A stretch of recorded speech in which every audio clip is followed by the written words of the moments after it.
안녕하세요, 여러분. Welcome to Opa Waldo Korean class in Korea. No? So, kumusta po kayo? At sana po ay nasa mabuti lang po kayong kalagayan at you're doing well. At sana po ay you're preparing yourself for the EPS topic exam. Lalo na sa mga aspirants, lalo na sa mga students na nagpursigi na makapasa or pumasa sa examination para po makapunta dito sa South Korea. And also to the Go Koreans, I'm so very happy na marami po ang magte-take ng examinations. Okay? So this time, I'm going to continue my discussion of my previous video about Hago. Okay?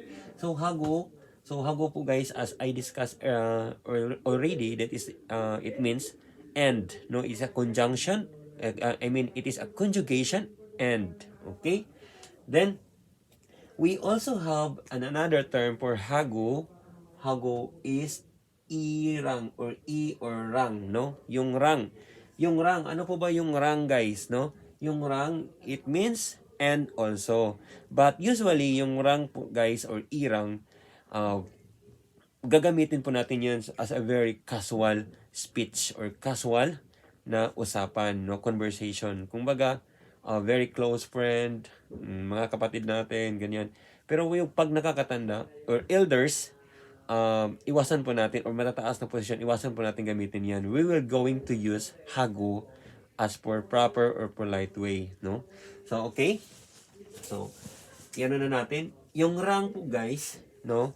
Yung rang po is gagamitin natin or ididikay natin when the noun, when the first noun ends with what? Ends with e consonant. Ends with a vowel. Okay? Ends with a vowel and irang ends with a consonant. No, nabaliktad lang. Okay? So, consonant, remember, ano po ba yung consonant at mga vowel letters, no? So, all you have to do, memorize, familiarize, ano po yan. No, dapat po, hindi po tayo dihado pagdating po sa very basic na mga Korean alphabets. Okay? So, and or with, no? Hago or irang or rang, no, can be used also as with. No, depende po on how are we going to use or how we going to apply in a sentence. Okay? So take a look for the given example like this one. 친구하고, no? Another tips po sa inyo na may ibigay ko, yung hago at saka rang, no?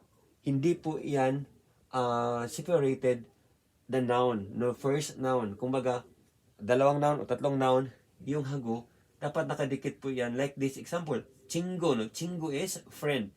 친구하고. So, kahit sa pagsulat, ano po siya, nakadikit, no? Huwag po nating bigyan ng space. Dikit po yung dalawa na yan, no? Take note, dikit. So, pag nakikita kayong ganyan, so, isa lang po ang meaning niyan, my friend with, no? Or yung unang noun na yan, yung hago, ano lang siya, is connected word of the first noun.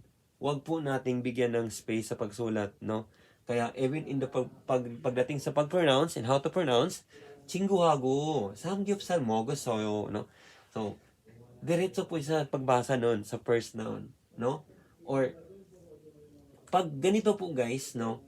Kasi diba sinabi ko kanina na ang hago can be and or can be with. In this given example, it is applicable as with, no? Dito is hago. Yung nangyayari dito, hindi na po naging and. Kasi nga, yung subject natin is nag-iisa lang. No, take note, pag yung subject natin dyan ay isa lang ang binanggit, hindi po two nouns, no, one noun only. So, we're going to apply this term as, or this connected word as with.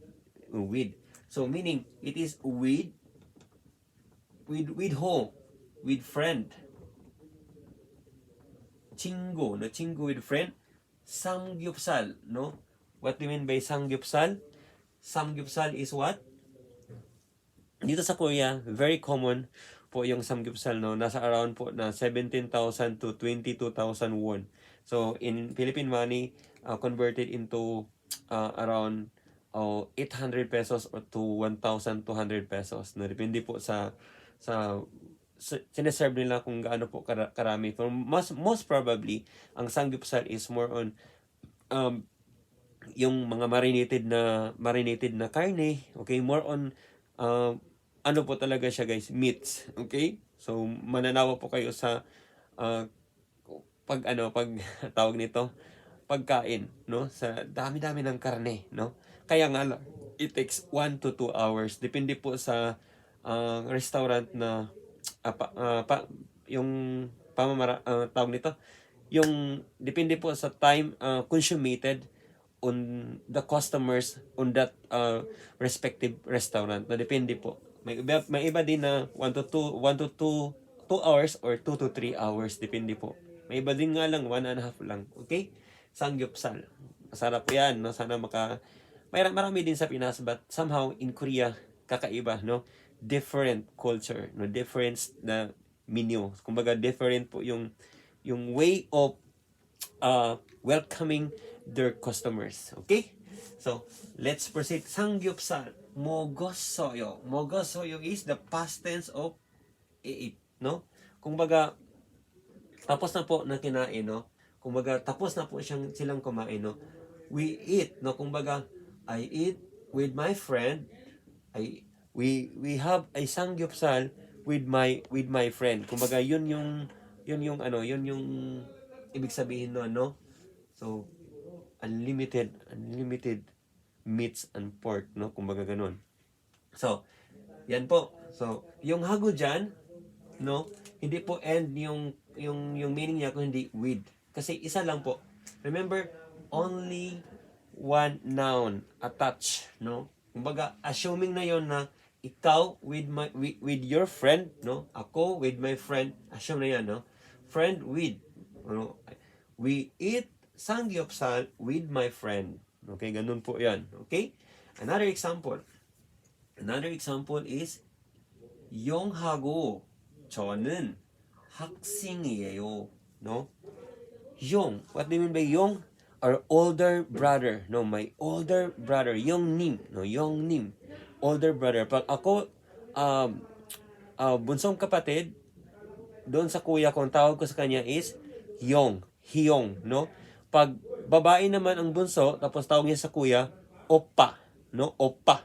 No, that's just my the name of my channel or my YouTube channel, Oppa Waldo in Korea, no? To pronounce Oppa, no? Hindi po Oppa, Oppa, no? Double P. It can be pronounced as Oppa Waldo in Korea. Okay? So, 용하고 저는 학생이에요. No? 저는 학생이에요. Ibig sabihin yan, ako po at ang kuya ko ay haksing. Haksing is students. No? So, sabi niya, I, no, kumbaga, my older brother and I are students. No? Older brother. I, no, 저는, nun is a subject marker or a topic particle. No, that is a correction. That is a topic particle. No, 저는, no, and nun is a topic particle. The ka and i is a subject marker. Okay. Another example. 연필하고 치우기가 필요해요. No. So, 연필 is what? Pencil. Yung pagbasa ko dito, yung letter R followed by letter H, it can be ra, no? Hindi po 연필하고. Yung pag-pronounce siya nagiging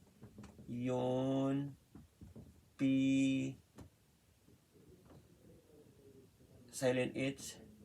Kumbaga 연필하고, ganon. Diretso na po siya. 연필하고. Because sabi ko kanina, yung connective word natin na hago at rang, yung pagbasa niya at pagsulat, no space na po siya, no? It can be read directly or it can be write just one, no? Just one with the first subject or the first object. Depende po sa sentence, no? So, 연필하고 치우기 is eraser. no? Chogi. Chogi ga is a subject marker, no? It ends with vowel, that's why ka ang ginagamit. Okay, guys? Then, peryoheo is our verb peryohada. Peryohada. So, hada plus hada to make it a present form or present tense of the verb, magiging heyo, no? Peryoheo, no? That's why it is presently doing. So, I need, peryoheo is need. No, the verb means to need, no? I need eraser and a pencil. I need pencil and eraser. Okay? Next, nunarang, no? Nuna, no? Pag kapatid, pag bunso na lalaki, ang tawag sa atin niya, nuna. Pag bunso na babae, ang tawag sa kapatid niyang nakakatanda na babae or ate ay oni. Okay? So sana po mayroon kayong aral na makukuha tungkol sa tungkol dito, no? So nunarang, no? Dito guys, ine-example ko na yung rang natin. Nauna ko na yung rang. So yung rang, sabi ko kanina, when the subject or the noun ending with a vowel, ito po, nuna. Ang panapos po dito ay i-vowel ah. That's why use rang. No, very casual. Very casual po ito guys. When you are going to use irang or rang, very casual po yung conversation natin. No, very common, very friendly, no, very impolite, no. Wala pong kagalang-galang. For example, nunarang hakiwe kasayo. No, nunarang older sister. No? So, dito, nunarang with. So, yung connection dito is with, or it can be and, no? Depende po. When I assume na kasama po ako dyan, so, I and with my older sister are going, no? So, ito po guys is, hakyo is school, no? So, dito, kasoyo, our verb here is kada. Kada, to make it a past tense, no? Gawin natin siyang past, magiging plus asoyo. So, nangyari, nagiging, cancel natin to, ilipat sa ilalim, kasoyo. Okay? That's why nagiging kasoyo. That is our past tense form of kada, to go. So, ito yun ang, so, past tense of go is went. No? So, nakapunta or nakapunta na po kami sa school, kasama ko ang aking ate. No? So, nunarang hakiwe kasoyo. Kasoyo. No? Nunarang hakiwe kasoyo. No? Kasoyo. No? Kasoyo. Okay? So, yan po guys, no? Yan po ang how are we going to use, how are we going to attach or connect rang after the noun of the sentence. Okay? Another example is irang. Irang, gagamitin natin si irang when the first noun or the noun na sinusundan niya is nagtatapos ng consonant. Remember, si rang, gagamitin natin pag ang noun na sinundan niya ay nagtatapos ng vowel. Si irang, pag nagtatapos ang noun na sinundan niya na consonant. Meaning, yung noun na nagtatapos ng consonant na sinundan niya, just add irang. No? Very casual po ito. No? What do we mean by sohak? Sohak is math. No? Math subject. Okay? So, sohak, irang, kwahak. Kwahak is what? Science. Science. Chuaheo. Chuaheo is like or nice or adorable. No? Meaning, chuahada. That is our verb. Chuahada. No? So, dito, palaging tinatanong, yogi chua? No? So, iri chua? No, gusto mo ba yung trabaho mo? Gusto mo ba dito? So, yung sagot mo naman, 네, 너무 좋아요. Okay? No, 좋아해요. 너무 좋아해요. So, dito, 좋아하다, that is our verb. That is our to like, to be good, to be okay, to be nice. Okay? Yun ang meaning niya. So, dito, I like math and science. No, irang. Irang is means as and kasi nga dalawang noun yung binabanggit dito. Okay? So hak is math, no? Math subject. Kwahak is science, no? So hagirang kwahag을 좋아해요. Ano po yung ul? Our object particle, no? Or object marker, no? After, so attach po natin siya after the object or the subject of the sentence, no? So yan po guys, no? Another example is for irang sunmul, no? Sonmul is gift or present, no? So regalo, no?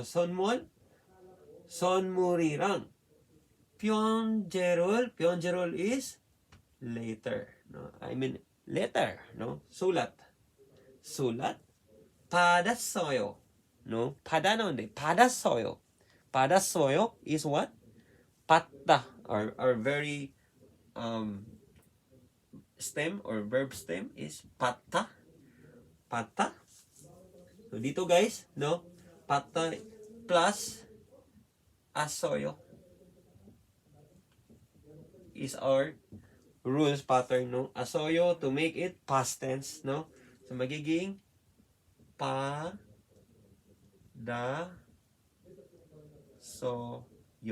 Okay, just copy. Padasoyo.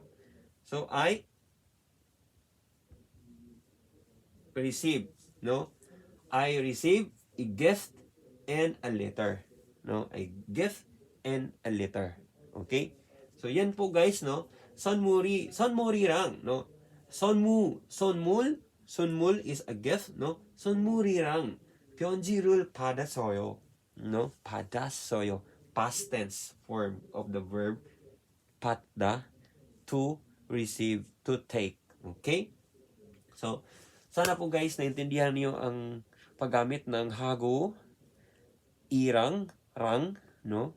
Hago is a connective word, no? Yung hago at saka rang, yung dalawang yan, meaning na yun is a connective word that is used to link two or more nouns in a sentence. Okay? So, yung hago, gagamitin natin yan as serve as formal. Yung rang naman is gamitin natin siya as serve as casual, no? Casual for having a casual conversation. So, pwede natin siyang gagamitin. Okay? So, take note, ito pong dalawang ito ay mahalaga po sa ating daily conversation in Korea. At saka po dyan sa examination for FS topic, isa po to sa mga clue or guide na makikita natin at madali nating matandaan pag nakapag-review po tayo ng about ng grammar na ito or about ng conjugation na ito. Okay?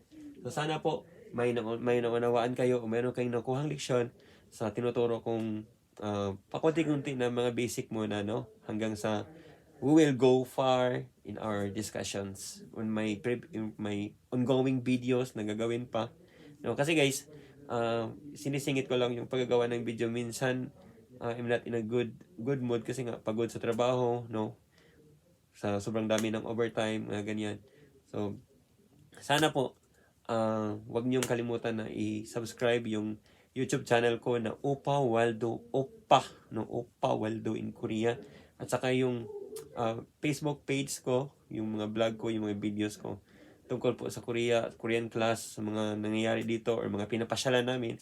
So, pinapost ko po yan para makikita nyo din as an inspiration, as an motivation na one day, makarapunta po kayo dito din, no? Para ma-push yung pangarap nyo. Just focus on your goal. Okay? So, that's all for this time and bye-bye everyone. No? Take care.